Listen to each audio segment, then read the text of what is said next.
Hi sir. Hi అండి. మీ పేరు? నా పేరు రాము. సార్, ఇప్పుడు ఆంధ్రప్రదేశ్లో నెక్స్ట్ సీఎం ఎవరైతే బాగుంటుంది అనుకుంటున్నారు? వైఎస్ జగన్ గారు అండి. ఎందుకు జగన్మోహన్ రెడ్డి రావాలనుకుంటున్నారు సార్? ఆయన మాయ అంటున్నారు కదా అందరికి. అది పరిపాలన బాగుంది, ఈ నాడు నేడు బాగుంది, అంతా బాగుంది అనిపిస్తుంది. జగన్ మీ మామయ్య సార్? ఏదో అంటారండి. సార్, నెక్స్ట్ ఎలక్షన్లో ఒకవేళ చంద్రబాబు గారు గెలిస్తే మంచి పరిపాలన చేస్తారంటారా? అంటే ఆయన చేతిలో ఉండకపోవచ్చు అండి, లోకేష్ గారు హ్యాండ్ ఓవర్ చేసుకోవచ్చు, చెప్పలేము. అది ఇప్పుడు లోకేష్ గారు పాదయాత్ర జగన్మోహన్ రెడ్డి గారు అడ్డుకుంటున్నారని అంటున్నారు. ఎందుకండి అంటున్నారు సార్, అది నిజమేనా? కాకపోవచ్చు అండి. మరి నెక్స్ట్ ఎలక్షన్లో 175 సీట్లకి 175 సీట్లు వస్తాయి అంటున్నారు. జగన్మోహన్ రెడ్డి గారు వస్తాయా?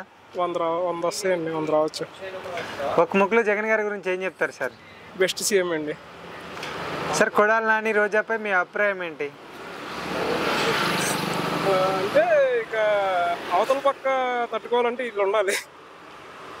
మన ఐటీ మినిస్టర్ గుడివాడ అమర్నాథ్ గురించి ఏం చెప్తారు సార్? అంటే ఆయన కాకుండా వేరే వాళ్ళకి ఇచ్చున్నా బాగుంది, పర్లేదు. సార్, ఇప్పుడు మన టీడీపీలోకి నెక్స్ట్ జూనియర్ ఎన్టీఆర్ వస్తే ఎలా ఉంటుంది? అయినా బాగుంటుందండి.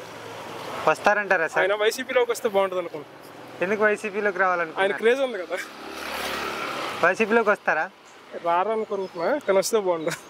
మరి ఈసారి హిందూపురంలో బాలయ్య బాబు గారు గెలుస్తారా సార్? నెక్స్ట్ ఎలక్షన్లో మీ ఓటు ఎవరికి? జగన్ గారికి అండి. ఓకే, థ్యాంక్ యూ అన్న.